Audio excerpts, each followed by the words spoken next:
Wow! Good morning mga ka-house life, and for this video ay gagawa tayo ng pancake. Ang una kong ginawa ay nagpatunaw muna ako ng butter. At isang tabi muna natin para gagamitin mamaya. Don't forget to subscribe! Pagkatapos naman ay gumamit ako ng isang itlog. Hinaluan ko ng 1/2 cup of sugar. Pinudburan ng konting asin.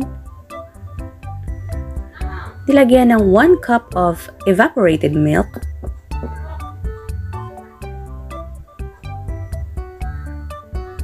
At saka dinagdag ang ating niliquefied na butter. 2 teaspoon. Assuming teaspoon yun na. Ayun, at minix natin siya ng maigi. At dinagdagan ng 1 cup ng flour. Ang gamit ko dito ay all-purpose flour.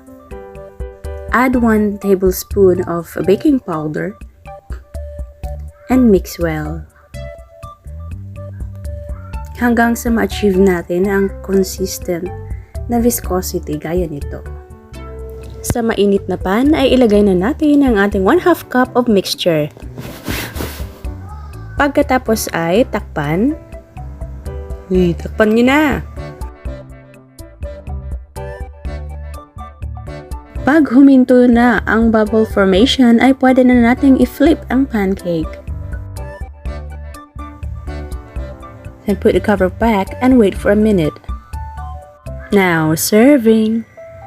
At ito na yon ang twist ng ating pancake, ang paglagay natin ng Eden cheese in between the pancakes. Ayan! Super duper sarap! Plus the pancake syrup, maple flavor. Wow! Wala nang masasarap sa luto ni Klang Klang. Lutong may halong pagmamahal. Ayos! At ayan na nga, tingnan nyo ang cute-cute naman ng ating pancake. Ang sarap talaga, hindi kayo magsisisi guys. Kaya try nyo na rin ito sa bahay nyo. Siguradong mapapatakam ka sa sarap.